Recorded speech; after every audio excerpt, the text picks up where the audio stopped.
with Dick Whittington at Wolverhampton's Grand Theatre from the 7th of December through to the 12th of January.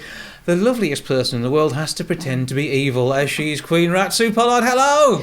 Hello, darling. What a nice introduction, dear. Well, this is, you are one of those people we see on TV. We love and adore you. You haven't got an evil bone in your body, have you? Oh, when I need to, when it's necessary. Because you know what it's like when they say, oh, don't be daft. I said, but that's why it's acting with a capital A. Yeah. You have to be, because otherwise, if you can't try and find some evil from somewhere, no one's ever going to believe the story. And it's my job to really actually get those children who have probably never even been to theatre, the first time they've ever been is a panto, they want to be able to believe it. I want to terrify them, actually. Well, this is, I suppose, part of the job. And I mean, one thing I must ask, you were known for your numbers of pairs of glasses. Do you have evil glasses as well? Well, actually, I've got these black ones that I have. They've got Diamante in them, but they've also got little bits of things that come out, like tongues and dragons things and all that. So yeah. your optometrist must love it when you've got a gig, because you know there's going to be another pair of spectacles coming along. Totally. He might even say, look, darling, this has just arrived on the brochure. And I'll say, can you just modify that a bit? And can you, what do they call it when you make it specially for you? Yeah, a bit of bespoke. That's it. I love that. Yeah. I like a bit of bespoke, don't you? but I mean, it's great though. I just think you've got to try and each character anybody plays has to be as spot on as you can be. Do you know what I'm saying? And Panto, he's more serious than anything else, because it's kids you've got in the audience, so they have to believe what's going on, as you say. Oh yeah, because obviously they can suss you out from like the first 5 seconds. Ooh, useless, and you're not very good, and I can see that da. But it's great that then, because if you're evil and you get one of these little tykes shouting something at you, it's the most marvellous thing then, because you can be really rude. You get to have a go back. Yeah.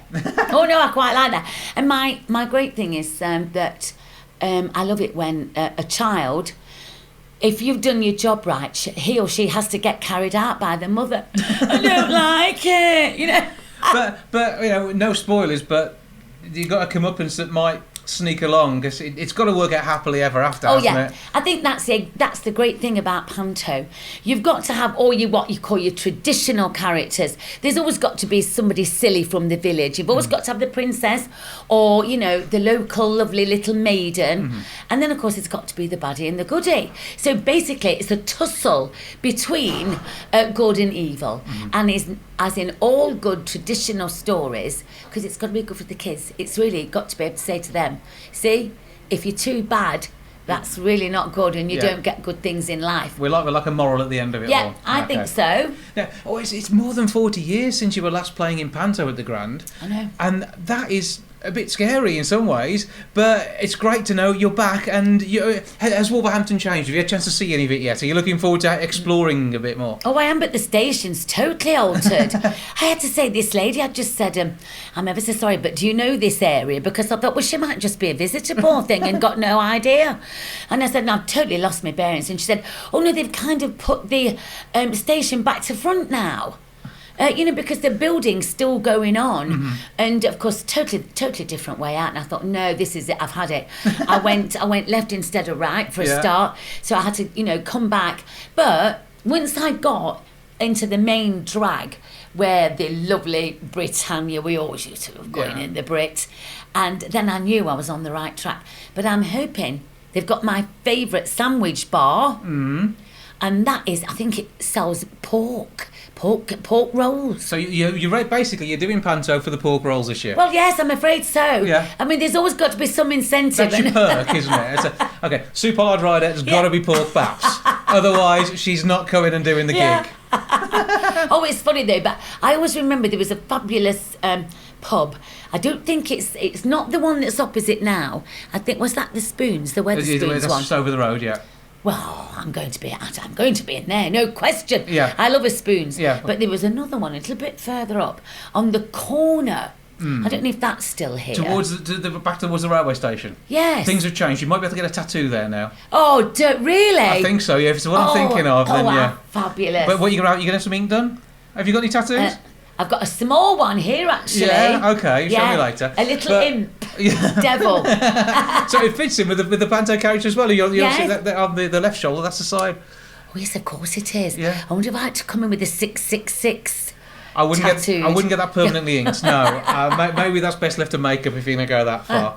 What's your favourite bit about Panto then, apart from the teasing the kids and making sure that they want, the ones to cry when you want them to cry? Well, just actually, the whole genre of it and what it really means to people. You know, the traditional things like he's behind you, oh no he isn't, that kind of thing. The magic of it, the lovely sounds, the music, just everything that goes with it. You've got every bit of entertainment in one, if you like, one genre. Mm-hmm. You know, when you've got the sort of the romantic bit, as I say, you've got the evil bit, you've got maybe the sad bit. You know, especially not in this one, but there's another lovely one where, you know, she has to sell the cow. Oh no, that would be a bit upsetting for you. Even being the evil person, that you would struggle. Oh yeah, you wouldn't want to be a giant, though, would you? Oh no, yeah, that was it. Yeah, Jack in the Beanstalk. Can you imagine? But in this one, there's a lovely bit of poignancy in Dick Whittington actually, because the Queen, the evil Queen, she really takes advantage of. I won't give anything away unless because some people may never have seen it, and she does a horrible thing, and she in effect gets Dick the sack. Yeah, and that is nasty, isn't it? Yes, it's awful.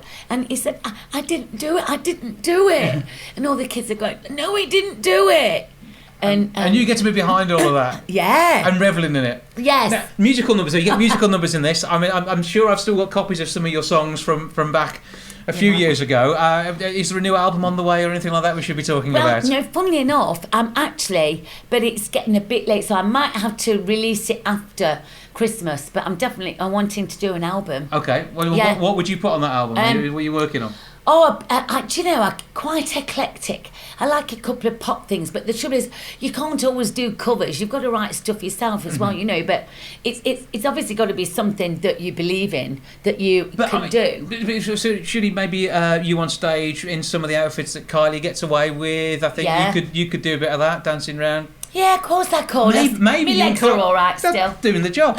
You and Kylie doing a duet. Can we set that one up? Can you imagine? Oh no, yeah, you could. But I'd like to do a duet with Barbara Streisand. I think she's fantastic. Okay, right. Sue's agent. Talk to that. Okay. See Don't forget Lisanne. Yeah. So sort that one out. Meanwhile, we're looking forward to seeing you in Panto. It is Dick Whittington. It's down here at Wolverhampton's Grand Theatre. 01902 429212, the box office number. grandtheatre.co.uk to get your tickets. She will be evil, but she's lovely the rest of the time. Honestly, she's absolutely fantastic. Bless you all. Thanks for tuning in. Bye. Cheers. Thank you very much. Enjoyed it.